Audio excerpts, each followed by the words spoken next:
Ok, muy buenas a todos. Otra vez vamos a continuar con la irrigación del miembro inferior, en su segunda parte. Ya habíamos visto todos los ramos extrapélvicos que daba la arteria ilíaca interna. En este caso vamos a revisar los ramos, en realidad vamos a revisar a la arteria ilíaca externa. Habíamos mencionado que la arteria ilíaca externa, perdón, que la arteria ilíaca externa va a cambiar de nombre una vez atraviese el ligamento inguinal, ¿ok? Entonces aquí vemos todo un esquema de toda la arteria femoral con todos sus ramos colaterales y su dirección. Por arriba está atravesando el ligamento inguinal, formándose o llamándose ya arteria femoral.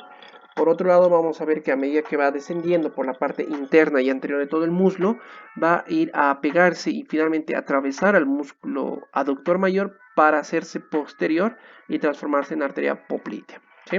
En todo este trayecto, la arteria femoral va a tener distintas relaciones, tanto en su inicio como en su fin, en las cuales son un poco complejas y un poco molestas de explicarlas. Vamos a ver que en la parte superior va a estar atravesando o se va a relacionar en realidad con el triángulo de Scarpa o triángulo femoral, el cual está conformado por un límite superior formado por el ligamento inguinal, límite superior por el ligamento inguinal, límite externo o lateral inferior formado por el músculo sartorio y un límite interno formado por el músculo recto interno o gracil. ¿Sí? Entonces estos son los límites del triángulo de Scarpa que van a estar cubiertos a través de la fascia cribiforme, que va a tapizar toda esta región, la fascia cribiforme. Entonces las relaciones que va a tener aquí van a ser íntimas, tanto con el nervio femoral como con la vena femoral también. El paquete vasculonervioso femoral, que está formado por estas tres estructuras grandes, va de vena, arteria y nervio femoral, de interno a externo. ¿Ok? Y en este esquema pues les marco, bueno, aquí tenemos el triángulo de Scarpa, ¿sí? Y aquí les marco la arteria ilíaca externa, que les había dicho que es la antecesora de la arteria femoral, que va a dirigirse anteriormente e inferiormente, va a atravesar prácticamente el borde anterior del hueso coxal por debajo del ligamento inguinal y se va a denominar arteria femoral.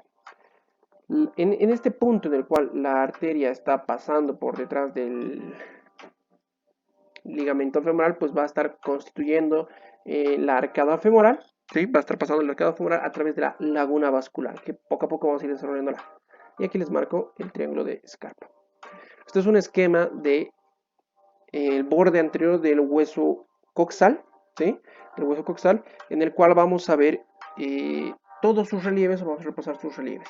Vamos a empezar por, perdón, la espina ilíaca anterosuperior, que se encuentra aquí arriba, ¿sí?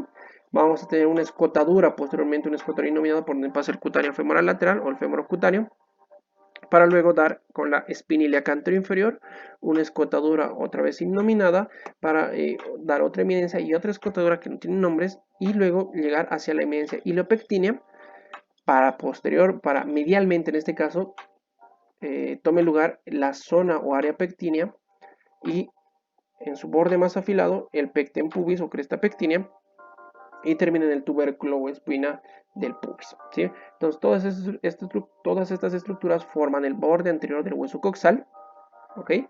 Y estas estructuras van a estar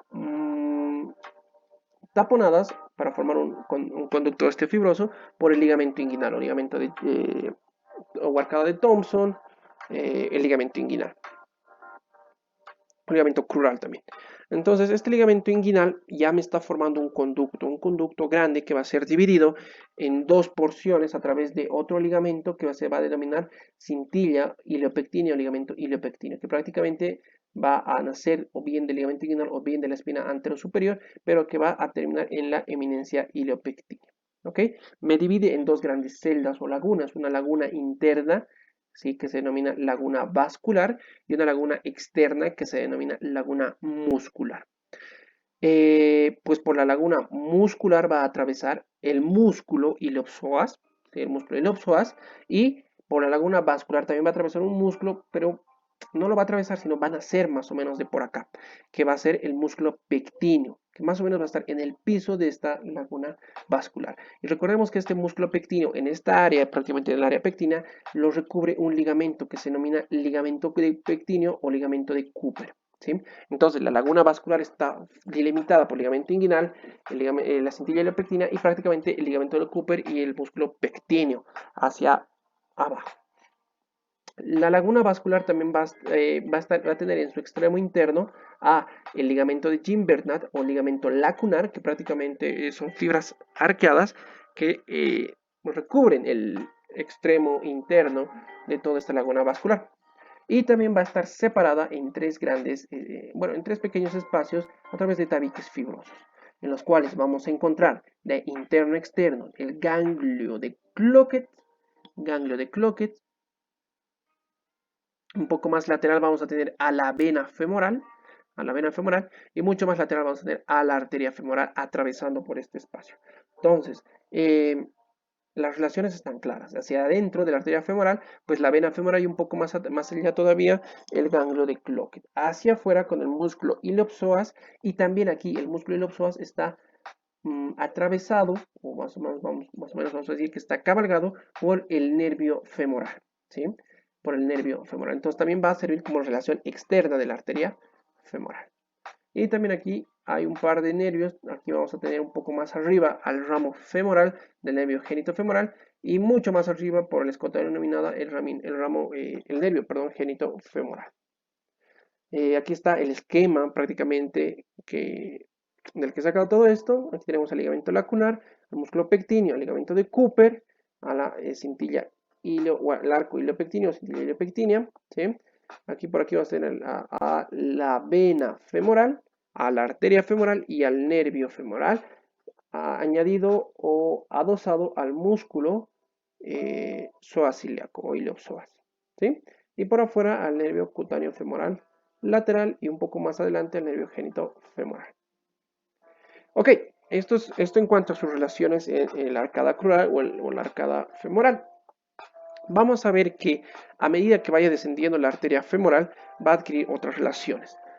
Antes de estas quiero mostrarles estas estructuras musculares. Vamos a repasar un poco las estructuras musculares del triángulo de Scarpa. Vamos a ver que hacia arriba vamos a tener al músculo iliopsoas, ¿ya?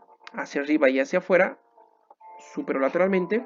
Un poco más adentro y hacia abajo al músculo pectíneo, ¿sí? Que lo marco con rojo en estos dos dibujos, ¿sí? Y más adentro todavía al músculo aductor largo. ¿Ok? Y un poco más adentro todavía estaría el músculo recto interno, que en este caso no cobra mucha importancia. Entonces, las relaciones posteriores y más superiores de la arteria femoral van a ser estas. Va a ser por arriba el músculo iliopsoas, posteriormente el músculo pectíneo y luego el aductor largo. Una vez que vaya descendiendo hacia más abajo, pues va a terminar relacionándose con este gran músculo que es el músculo aductor mayor, ¿sí? Y se va a adosar un poco a lo que se denomina la vaina femoral. Aquí vamos a ver los vasos femorales, es decir, la arteria femoral y la vena femoral, cómo están atravesando estas tres estructuras. Y aquí también, la arteria femoral y la vena femoral. Más o menos en la parte superior de todo esto, la vena femoral va a recibir aquí abajo ya vemos cómo la arteria femoral está atravesando el anillo de Hunter o el anillo de los aductores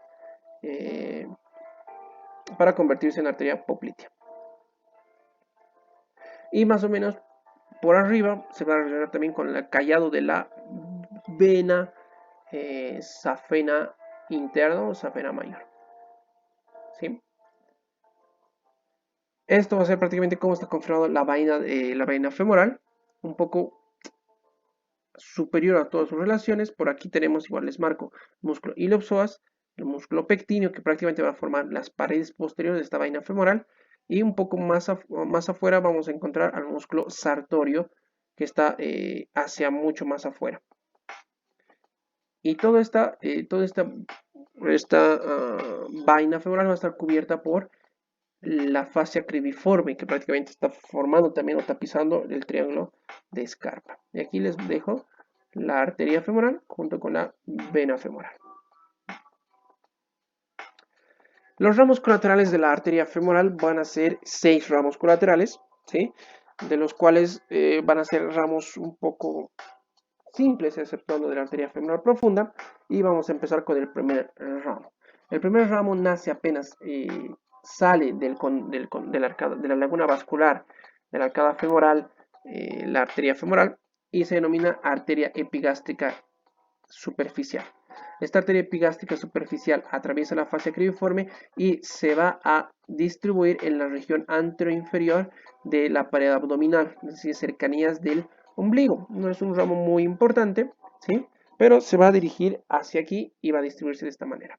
Por otro lado, también a la misma altura de emergencia de la arteria epigástrica superficial va a nacer la arteria circunfleja ilíaca superficial, que igual va a atravesar la fascia cribiforme, ¿sí? Va a atravesar la fascia cribiforme y se va a dirigir por el ligamento inguinal más o menos hasta casi llegar a la espina ilíaca anterosuperior, que también va a tener irrigación funcional para la parte inferior y lateral de la pared del abdomen, y también va a dar un ramo anastomosis que ahorita lo vamos a ver. ¿Sí? Aquí les dejo la descripción. Y finalmente, tanto la arteria circunflejílica superficial, su ramo anastomosis, con la arteria epigástrica superficial van a unirse con otra arteria que está descendiendo de arriba, que va a ser la arteria epigástrica superior, y van a formar una anastomosis importante en esta región anterior e inferior de la pared del abdomen.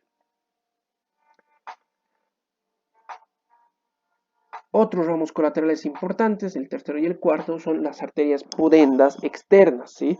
Más antes habíamos visto que la arteria pudenda interna era un ramo extrapélvico, que no lo habíamos descrito, pero es un ramo extrapélvico de la arteria ilíaca interna, mientras que las pudendas externas van a nacer de la arteria femoral. Estas nacen de su cara medial, que aquí estamos viendo más o menos, de su cara medial, y se dirigen hacia los genitales, es decir, hacia los testículos en el hombre y hacia los labios mayores en la mujer. Van a ser dos, una arteria pudenda externa superior o superficial también, y una arteria pudenda externa profunda o posterior, o inferior, perdón. Aquí tenemos la arteria femoral dando la arteria pudenda externa superficial. Cosa importante, también atraviesa la fascia cribiforme y se va a distribuir hacia estas áreas, labios mayores de la mujer y escroto del hombre. Mientras que la pudenda externa profunda se llama profunda porque no atraviesa directamente la fascia cribiforme. Va a hacerse un poco más superficial o un poco más medial, un poco más allá de su trayecto, para igual distribuirse en todas estas regiones. Aquí les marco algo importante, que es la vena femoral, que está descendiendo medialmente, o bueno, está ascendiendo medialmente la arteria femoral, pero cuando toma contacto con la arteria pudenda externa profunda, pues va a separarla del callado de la vena safena. Es decir, recuerden que todo callado está dado por una estructura. En este caso, el callado de la vena safena interna, safena mayor, safena magna. Disculpe. El callado de esta safena mayor o safena interna va a estar atravesado por la arteria pudenda externa inferior o pudenda externa profunda. ¿Sí? Atraviesa en este caso ya no la fascia cribiforme, sino la fascia lata, y lo más importante, va a formar el callado de la vena safena mayor. Ok, el ramo un poco más complicado de describir de estos 6 ramos es la arteria femoral profunda. Para esto vamos a volver a repasar todas las estructuras musculares que forman las relaciones posteriores de la arteria femoral. Vamos a tener que aquí les marco en superficial al músculo iliopsoas, ¿sí? Superficial, y aquí está cortado. Tenemos el músculo iliopsoas cortado en este lado. Un poco más inferiormente habíamos dicho que estaba el músculo pectíneo, ¿verdad? El músculo pectíneo aquí normal, y aquí está el músculo pectíneo también normal, un poco más clarito. Inferiormente vamos a tener al músculo aductor largo, ¿sí? Pero en este gráfico el aductor largo está cortado y me está mostrando por adentro al músculo aductor menor, y un poco más abajo y medialmente vamos a encontrar al músculo aductor mayor. Ok, ya habíamos visto que en esta parte son todas las relaciones de la arteria femoral. las relaciones posteriores de la arteria femoral. Pero la arteria femoral profunda van a ser igual, más o menos, un poco más inferiormente que las arterias pudendas externas, ¿sí? Y va a dirigirse un poco, va a estar un poco lateral a la arteria femoral, pero al momento de que llegue el borde superior de la arteria, perdón, del músculo aductor largo, aquí va a cambiar totalmente sus relaciones. ¿Por qué? Porque esta arteria femoral profunda se va a hacer profunda al músculo aductor largo, es decir, se va a meter por detrás, ¿sí? Entonces, entre la arteria femoral y la arteria femoral profunda, un poco más inferior, lo que me va a separar va a ser el músculo aductor largo. Sí, que en este caso está cortado y aquí está normal. Aquí tenemos otra vez la arteria femoral cortada ya en este caso, y aquí vemos cómo está discurriendo normalmente a la arteria femoral profunda. Aquí vemos con todas las relaciones de nerviosas y venosas. Aquí tenemos a la arteria femoral totalmente normal y vemos a la arteria femoral profunda, que igual está un poco normal, un poco lateral a la arteria femoral, incluso posterior a la arteria femoral, pero una vez que llega al borde superior del músculo aductor largo, se hace profunda. Y aquí vemos el trayecto de la arteria femoral profunda. Les marco otra vez el músculo iliopsoas, el músculo pectíneo y el músculo aductor largo, que van a ser las relaciones posteriores de la arteria femoral profunda y también van a ser las relaciones posteriores de la arteria femoral, exceptuando de este último músculo, que ya se va a convertir en su relación anterior. ¿Sí? Aquí vemos lo mismo, aquí la arteria femoral cortada, la arteria femoral profunda recorriendo toda la cara anterior del músculo pectíneo, del aductor corto y del aductor mayor. ¿Sí? Y que casi llegan a contactarse con los vasos femorales en su extremidad más inferior. La arteria femoral profunda, atravesando por detrás del músculo aductor largo. Les vuelvo a marcar las mismas estructuras, pero ya no tiene mucha grosimidad. Muy bien, ¿qué ramos colaterales va a darme la arteria femoral profunda una vez que ya está detrás del músculo aductor largo? Antes vamos a revisar un poquito de sus relaciones. Vamos a repasar el músculo pectíneo, aductor corto y aductor mayor. ¿Sí? Un poco hacia arriba tal vez faltaría el músculo iliopsoas, pero no es tan importante. Y su relación anterior, sobre todo el músculo aductor largo.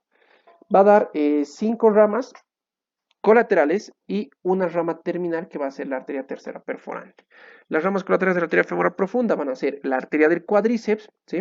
La arteria del cuádriceps que va a ser una rama que se va a hacer de su cara lateral y que va a ir a irrigar a las cuatro cabezas del músculo cuádriceps, que no va a tener mucha importancia. No vamos a tener mucha dificultad en su descripción. Luego vamos a tener las arterias circunflejas femoral lateral y medial, ¿sí? La arteria circunfleja lateral va a nacer de su cara lateral de la arteria femoral profunda o incluso de un tronco común entre la arteria circunfleja femoral lateral y la arteria del cuádriceps.